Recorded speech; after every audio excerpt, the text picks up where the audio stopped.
ये बात साल 2010 और 11 के आसपास की बात है कि एक लड़का जो कि 10,000 रुपये प्रति महीना के हिसाब से नौकरी किया करता था। लेकिन जिसके यहाँ नौकरी करता था, उसका जो कैश होता था, उसका जो बहुत बड़ी मात्रा में पैसा होता था, उसको जमा करने के लिए वो बैंक में जाया करता था। जब बैंक में आना-जाना लगा रहता था, तो कैश काउंटर पर एक लड़की बैठती थी। उस लड़की को देखकर लगता था कि इस लड़के के पास कितना सारा पैसा है। यानी कि यहाँ से बातचीत का सिलसिला शुरू होता है। एक दिन लड़की ने उससे बातचीत की और बातचीत का सिलसिला जब शुरू हुआ, तो दोनों के बीच में दोस्ती हो जाती है। दोस्ती के बाद दोनों के बीच में प्यार हो जाता है और प्यार की जब कहानी होती है, तो महज 7 दिन ही हुए थे।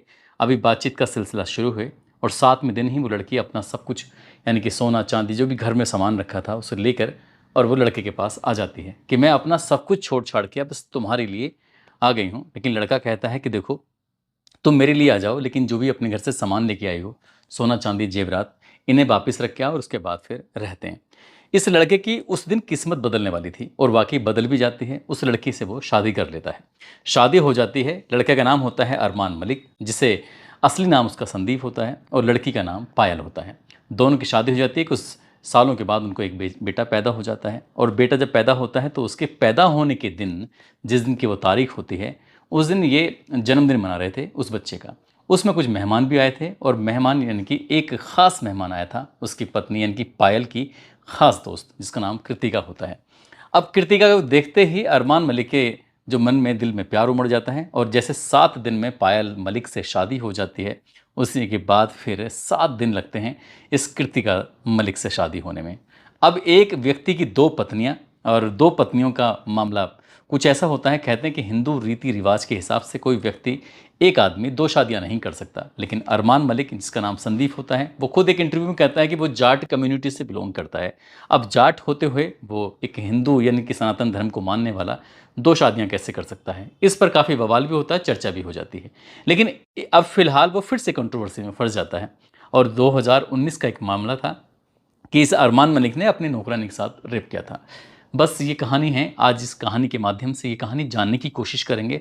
शादी कैसे हुई, आखिरकार इसने उस लड़की के साथ बलात्कार किया था या नहीं किया था, क्या मामला है, इसी पर आज चर्चा करेंगे, जानने की कोशिश करेंगे।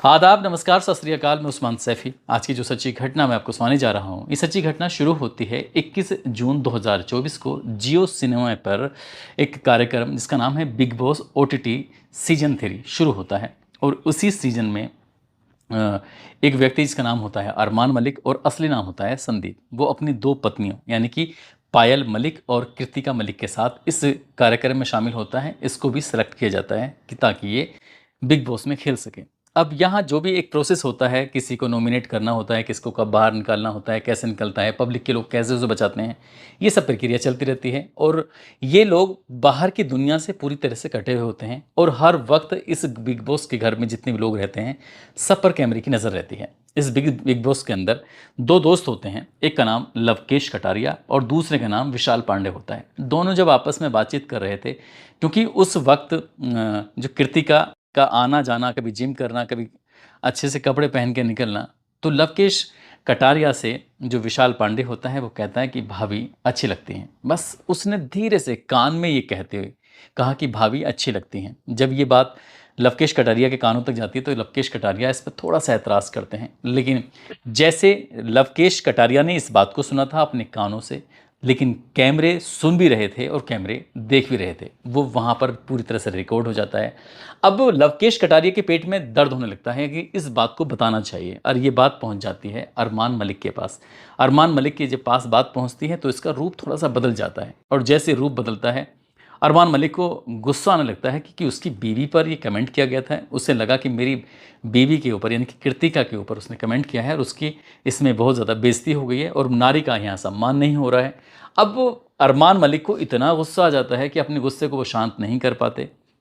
पहले तो विशाल पांडे को बुरा भला कहने लगते हैं, गाली गलौज तक नौबत आ जाती है और जब बात गाली गलौज की नौबत तक आती है, तो बस वो पास में जाता है और उसको एक ज़ोर का थप्पड़ मार देता है। यानी कि अरमान मलिक अपनी बीवी कृतिका की वजह से, कृतिका के लिए विशाल पांडे जो कि बिग बॉस ओटीटी सीजन 3 में खेल रहा है, जो कि उसमें सिलेक्टेड है, उसको जब थप्पड़ पड़ता है तो उस थप्पड़ की गूंज पूरे हिंदुस्तान में सोशल मीडिया के माध्यम से फैल जाती है कि किस तरह से अरमान मलिक की पत्नी के ऊपर एक कमेंट किया गया और किस तरह से जो फिर अरमान मलिक ने अपनी पत्नी का बदला लिया। अब ये मामला जब बिग बॉस ने जो अपने कैमरों में ही सब चीज़ों को कैद किया हुआ था, अब जब कैद किया हुआ है तो वो भी इस चीज़ जब सामने आती है तो उससे ये पता चलता है कि विशाल पांडे का जो कहने का मतलब था वो उस तरह से नहीं था जिस तरह से अरमान मलिक ने समझा।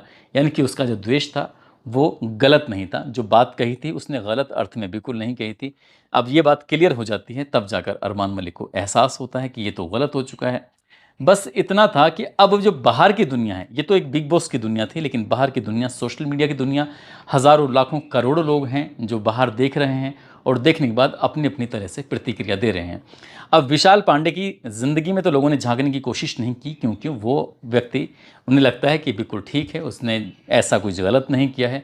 लेकिन अरमान मलिक की ज़िंदगी में जब लोगों ने झांकने की कोशिश की तो उसकी ज़िंदगी का एक ऐसा पन्ना खुल के सामने आता है जिस पन्ने से उसकी ज़िंदगी बिल्कुल बद से बदतर होने की तरफ जा सकती है। दरअसल ये कहानी शुरू होती है एक 11 साल की लड़की से। 11 साल की एक लड़की ने पुलिस को एक तहरीर देती है 7 जून 2019 को। दिल्ली का एक थाना लगता है निहाल बिहार। निहाल बिहार में एक तहरीर दी जाती है। उसमें बताया जाता है कि 3 भाई उसके अलग रहने लगते हैं। वो अपनी माँ और छोटे भाई के साथ रहती है। घर की स्थिति ज़्यादा अच्छी नहीं थी, इसलिए उसे काम की ज़रूरत थी। अब चाहे झाड़ू हो, पोंछा हो, बर्तन हो या खाना बनाना हो, इस तरह का जो काम होता है, अगर उसे काम मिलेगा तो काम वो करेगी। यानी कि वो पैसे कमाना चाहती है जिससे क्या उसका परिवार का खर्च खर्च वगैरह चल सके। इसी बीच में उसे एक संदीप नाम के लड़के के यहाँ नौकरी मिल जाती है। वहाँ पर उसको एक बेटा होता है। वो बेटा यानी कि संदीप मलिक, जिसका अभी वर्तमान में उसे अरमान मलिक के नाम से लोग जानते हैं। संदीप मलिक के यहाँ वो उसने काम करना शुरू कर दिया। जब वहाँ काम कर रही थी तो काम करते करते उसकी एक बीवी पायल होती है, दूसरी बीवी साल 2018 में जब उसकी बेटे का जन्मदिन था तो उसमें एक लड़की से दोस्ती हो जाती है। दोस्ती जो होती है वो पायल की खास दोस्त होती है। अब पायल की खास दोस्त के साथ वो शादी कर लेता 7 दिन में, जैसे कि उसने अपनी पहली पत्नी के साथ शादी की थी।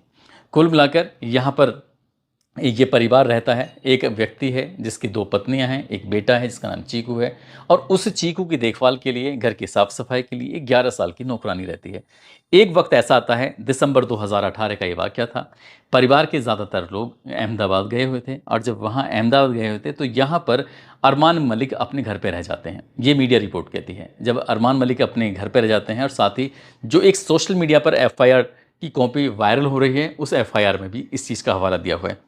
अब यहाँ पर ये लड़की जो 11 साल की नौकरानी है वो घर पे रहती है, और अरमान मलिक भी घर पे ही होते हैं। इसी बीच में उसको एक इंजेक्शन दिया जाता है जिसमें बताया जाता है कि ड्रग्स का इंजेक्शन था। जब उसको नशा हो जाता है तो वो उस लड़की का रेप कर बैठते हैं। अब ये लड़की बहुत ज़्यादा डर जाती है, क्योंकि इसके साथ 1-2 बार मारपीट भी हुई थी। 1-2 बार नहीं बल्कि ज़्यादा भी हुई, जिस तरह की बातें सोशल मीडिया पर वायरल हो रही हैं। अब इस लड़की का जब रेप होता है तो वो डर की वजह से अपनी परिवार, अपनी माँ या अपने भाई से कह नहीं पाती है। अब जब कह नहीं पाती है तो वहाँ सामने वाले के अंदर और हिम्मत बढ़ जाती है। वक्त आगे बढ़ जाता है, और जब वक्त आगे बढ़ता है तो बात, जब कहते हैं कि पानी जब सर से ऊपर निकल जाता है, क्योंकि उसके साथ फिर ऐसा बताया जाता है कि बार बार उसके साथ फिर रेप होने लगता है।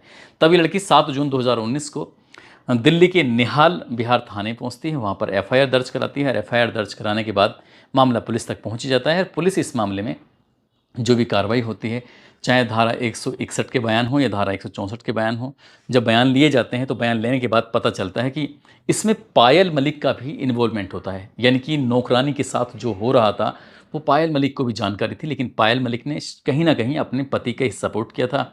अब ये मामला जब अदालत पहुंच जाता है, चार्जशीट लग जाती है, अब आरोपी की गिरफ्तारी के लिए दबिशें दी जाती हैं।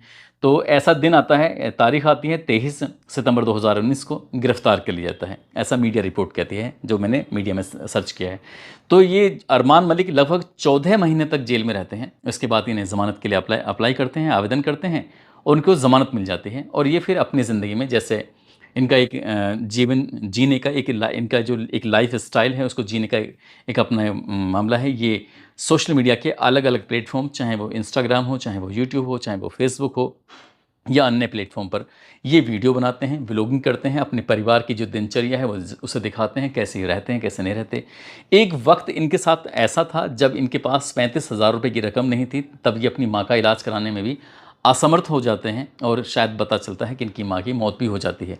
लेकिन आज ये दौर है कि इनके मिलियंस में फॉलोवर हैं, इनको करोड़ों लोग चाहते हैं। साथ ही जो इनकी पत्नी हैं वो भी व्लॉगिंग करती हैं, जो दूसरी पत्नी इनकी वो भी व्लॉगिंग करती हैं और अच्छी खासी इनकम भी हो जाती है। लगभग बताया जाता है कि 200 करोड़ रुपए के आसपास इनकी नेट वर्थ इनकम है। अब वो कितना सच है कितना नहीं, एक इंटरव्यू के दौरान इन्होंने खुद से ही स्वीकार किया था। और एक इंटरव्यू के दौरान इनसे पूछा भी गया था कि जो आपके ऊपर एक 11 साल की लड़की का रेप करने का जो आरोप लगा है उसमें कितनी सच्चाई है कितनी नहीं है। तभी कहते हैं कि मुझे पूरा कानून पर भरोसा है, जो एफआईआर वगैरह हुई है वो एफआईआर गलत हुई है और कानून पर पूरा भरोसा है, कानून इसमें अपना काम करेगा और जो दूध का दूध और पानी का पानी हो जाएगा। और जिस दिन भी ये क्लियर चीज़ें सामने आएंगी तब देख लेना कि मैं बिल्कुल पाक साफ हूँ। उसने कुछ इस तरह की अपनी बात कही। पायल जो होती हैं वो भी कहती हैं कि झूठा मुकदमा है, लेकिन इससे तो ये साफ जाहिर होता है कि कहीं ना कहीं मुकदमा तो है। अगर मुकदमा है तो बात चल रही है और मामला चार्जशीट लग चुकी है, अदालत में विचाराधीन है। अब अदालत कि जो सबूत रखे जाएंगे, जो बयान होंगे, जो भी इसमें जांच पड़ताल की गई होगी इस रिपोर्ट के आधार पर, अब ये दोषी पाए जाते हैं या नहीं पाए जाते हैं ये तो खैर भविष्य के घर में छिपा हुआ है। लेकिन जिस तरह से बिग बॉस ओटीटी सीजन 3 में विशाल पांडे को थप्पड़ मारने के बाद और ये बहुत ज़्यादा चर्चाओं में आ जाते हैं, तो लोग इनकी निजी ज़िंदगी के बारे में झांकना शुरू कर देते हैं और इनकी 2 पत्नियों की बात हो या फिर 11 साल की नौकरानी के साथ रेप की बात हो, ये चर्चा का विषय बन जाता है। यदि ये एफआईआर सही है, यदि ये चार्जशीट का मामला बिल्कुल ठीक है और अदालत में ये सबूत सही पाए जाते हैं तो इन्हें उम्र कैद तक की सज़ा भी हो सकती है। बाकी जो भी है सो है, ये क्लियर तभी हो पाएगा जब अदालत अपना निर्णय देगी। दोस्तों, इस पूरे घटनाक्रम को सुनाने का उद्देश्य है किसी को परेशान करना नहीं है, किसी का दिल दुखाना नहीं है, बल्कि आपको जागरूक करना है, आपको सचेत करना है। और जाते जाते आज लवली रावत हैं, साथ ही मुंबई के रहने वाले आज़म अंसारी हैं और जौनपुर से रुद्र प्रताप हैं। आज इनका जन्मदिन है, इनको जन्मदिन की ढेरों सारी शुभकामनाएं, बहुत बहुत मुबारकबाद। साथ ही कुछ लोगों ने नाम लेने की अपील की है, जिसमें फूल सिंह हैं, धर्मेंद्र निषाद और उनकी पत्नी निर्मला निषाद हैं, दिलशाद सैफ़ी, शमशेर खान, डॉक्टर रविंद्र रघुवंशी, मोहम्मद फैज़ान, अनुराग कुमार, राजू कश्यप, इरफान खान, सीमा मिश्रा, रविकांत पांडे, अकरम खान, शौकत अली, एहसान शेख, राम राजपूत, समर यादव। आप सब लोग अपना ख्याल रखें, सुरक्षित रहें। जय हिंद, जय भारत।